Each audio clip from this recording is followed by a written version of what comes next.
ओम करणां वदनां घोरां मुक्तकेशी चतुर्भुजां कालिका दक्षिणां दिव्यमाला विभूषितां शरणागतिनागत परित्राणाय परायणे सर्वैशाति हरे देवी नारायणी नमस्ते। ओम नमः पार्वती पतये हर हर महादेव। मैं कौटिल्योत्कर्ष सर्वप्रथम ज्ञान की अनुष्ठात्री देवी माँ सरस्वती को शत शत नमन करता हूँ। तदुपरांत इस अनंत उदार आकाश के नीचे वसुधा चिंता रही ज्योतिर्मय परिशिष्ट ललाट लिए प्रौद्योगिकी के क्षेत्र में आगे चल रहे एबीएस इंजीनियरिंग कॉलेज के प्रवेश विभाग के डीन, एमसीए विभाग के विभागाध्यक्ष डॉक्टर देवेंद्र कुमार सर को एवं आर.के. मौर्य सर, डॉक्टर शिखा वर्मा मैम एवं अन्य गुरुजन वृंद को सादर प्रणाम करता हूँ। महोदय, विष्णु पुराण के अध्याय 3 के भाग 2 का पहला श्लोक है, उत्तरम यस्य समुद्रस्य हिमादेश्य च दक्षिणम वर्षम तद भारतम नामम भारती यत्र संस्कृति। अर्थात जो समुद्र के उत्तर में और हिमालय के दक्षिण में भूखंड है उसे भारत नाम से जाना जाता है। भारत के निवासी भारतीय कहलाते हैं। हमें गर्व है कि हम माँ भारती की संतान हैं, जिनकी कोख से doctor APJ Abdul Kalam, doctor CV Raman, doctor Srinivasa Ramanujan, Chandrasekhar, Kalpana Chawla एवं सत्येंद्र नाथ बोस जैसे महान विभूतियों ने जन्म लिया, जो हमारे लिए प्रेरणा के स्रोत रहते हैं।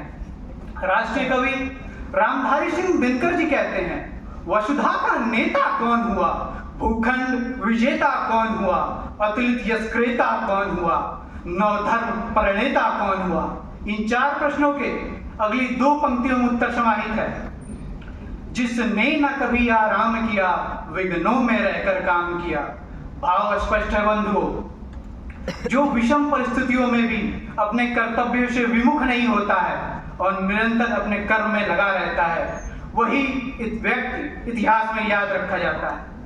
आपको आगे बहुत ही विषम परिस्थितियां मिलेंगी, ये तय है, लेकिन आप स्वयं को उस समय कैसे देखते हैं, अपने कर्तव्य को कैसे पूरा करते हैं, ये महत्व रखता है।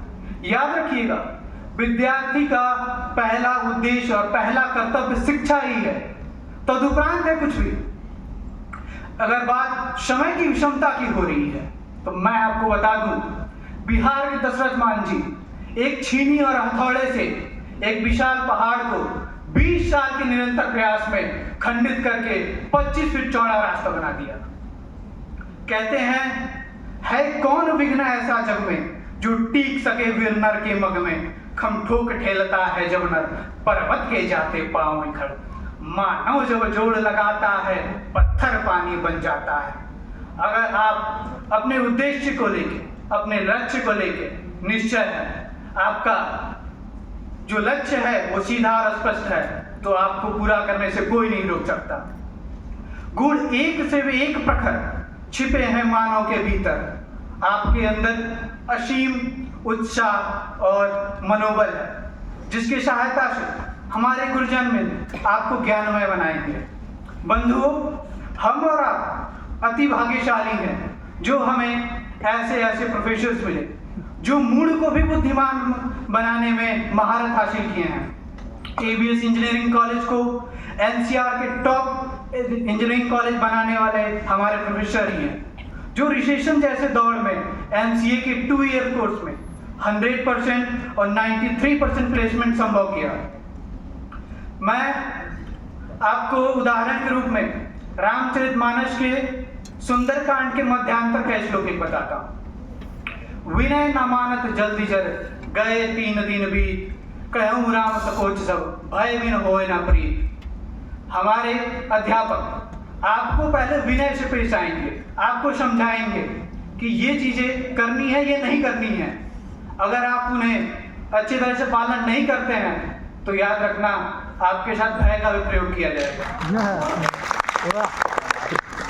अगली चंद पंक्तियां पढ़ूंगा जो आपके मनोबल को और बढ़ाएंगी और आपको उत्साहित बनाएंगी।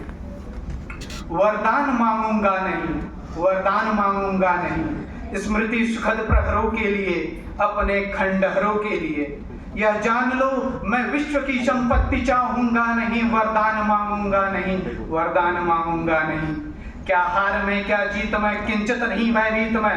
क्या हार में क्या जीत में, किंचित नहीं भयभीत में। संघर्ष पथ पर जो भी मिला ये भी सही वो भी सही, किंतु वरदान मांगूंगा नहीं, वरदान मांगूंगा नहीं। लहुदाना अब मेरी छुओ, लहुदाना अब मेरी छुओ, तुम हो महान बने रहो।